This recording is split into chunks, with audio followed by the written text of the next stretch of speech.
But you got a big old Mexican right here. You don't even speak English, bro. What's wrong with you? They coming.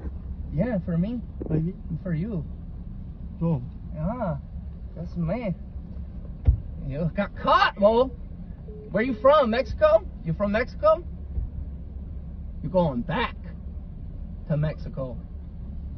Parky. No, you cannot drive, bro. You have not a license. You have no license. We're going back. We got the cops coming, bro. If you don't got a driver's license, you can't drive a vehicle. You know that, right?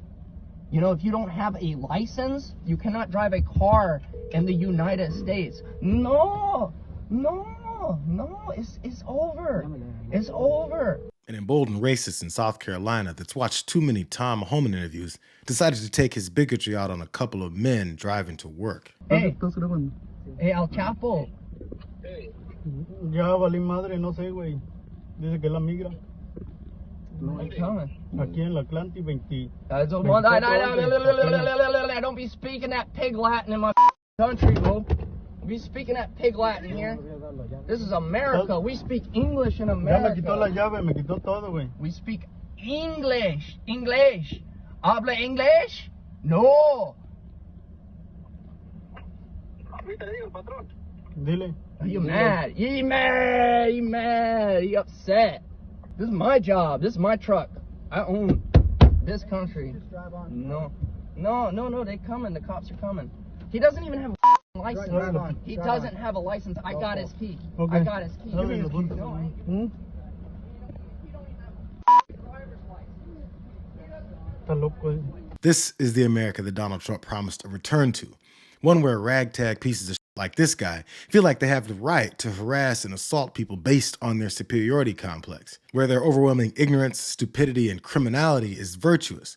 The only problem is that this guy made his move before Trump's plan of controlling law enforcement kicks in, because Sean Michael Emmerich Johnson was arrested after turning himself in to the Sullivan's Island Police Department, and on Saturday, he appeared in court virtually while his family stood with him. Johnson is charged with felony kidnapping, impersonating a law enforcement officer, larceny, and third-degree assault and battery after that video of him promoting the principles of MAGA spread across the internet. His attorney claimed that he was extremely sorry for his actions before his family said that they know he has mental health and alcohol issues, and they want to help him receive the treatment he needs, asking the judge to grant him bond. He turned himself in, Your Honor, and I can guarantee he is not going to be a flight risk and he's not a danger to the community. So of course, the judge saw past his domestic terrorism and granted him bond on the list of charges that he piled up in only a few minutes of making America great again. Just imagine if this guy was black or Latino, and their excuse for impersonating a federal officer while harassing and assaulting someone was that they're dealing with mental health issues and alcoholism. We treat them the same way that we treat people that Trump says are dangerous criminals that only understand punishment. So, to quote the president, think of it. They just catch and release these criminals. They release them all into our streets with no idea as to how or why more and more dangerous bigots like Sean Michael Emmerich Johnson keep popping up. But this is definitely one of the reasons. Registered bounty hunters in Mississippi could get $1,000 for each successful deportation they facilitate. That's under the terms of House Bill 1484, which would create the, quote, Mississippi Illegal Alien Certified Bounty Hunter Program.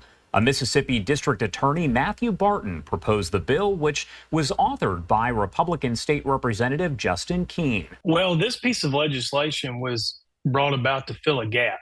We all have seen over the last 4 years kind of what the Biden administration has done to the ICE department. He's basically tried to shut it down to where it's non-functional. So House Bill 1484 was created to give us a neighborhood watch sort of gap for people that deal with criminals on a day-to-day basis. That's what bounty hunters, law enforcement, bails bondsmen do. So it's an information gathering to our higher up law enforcement community to then push that information to ICE so they can then act on that information. All Sean Michael was doing with his drunk ass, was being a good bounty hunter that works for his president's promise to get all those violent migrants out of the country. He was excited about the cops showing up, actually, because he was thoroughly convinced that what he was doing is exactly what Trump wants him to do. As it does move forward, I did want to ask you, are there any maybe misconceptions that you feel that people have about this legislation or maybe the situation as a whole? Well, I think the initial knee-jerk reaction for a lot of people is they see this and it says illegal alien bounty hunter program, and they just assume that people are going to run rampant and just start scooping up individuals and start hauling them off.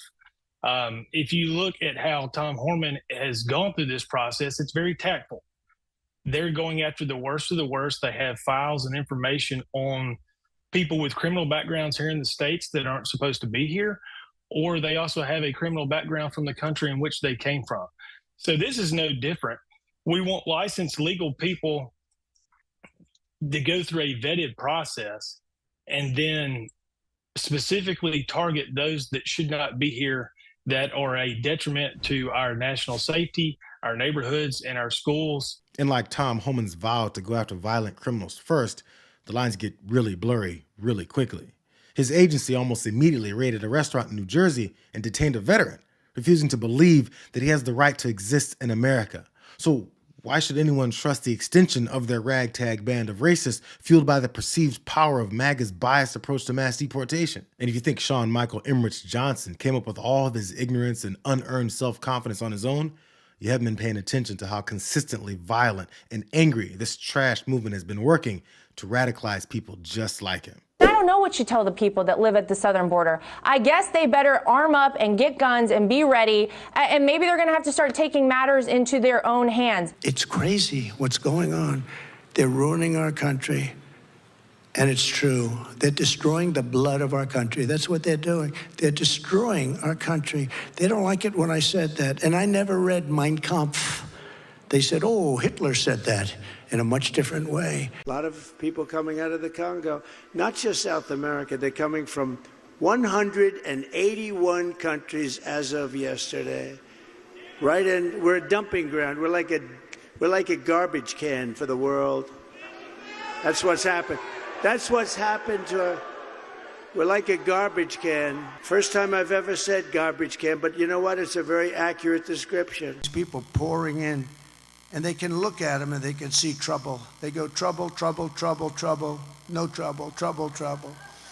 They can look at them and they can see good or bad. They could be healthy, they could be very unhealthy. They could bring in disease that's gonna catch on in our country, but they do bring in crime. You can not help, but don't impede us, and do not knowingly harbor and conceal an illegal alien from ICE, because that is a felony. And they're destroying the blood of our country. They're destroying the fabric of our country. And we're going to have to get them out. We're going to have to get mass numbers of these, especially the criminals. They're coming from jails, prisons. In Colorado, they're so brazen, they're taking over sections of the state. And, you know, getting them out will be a bloody story.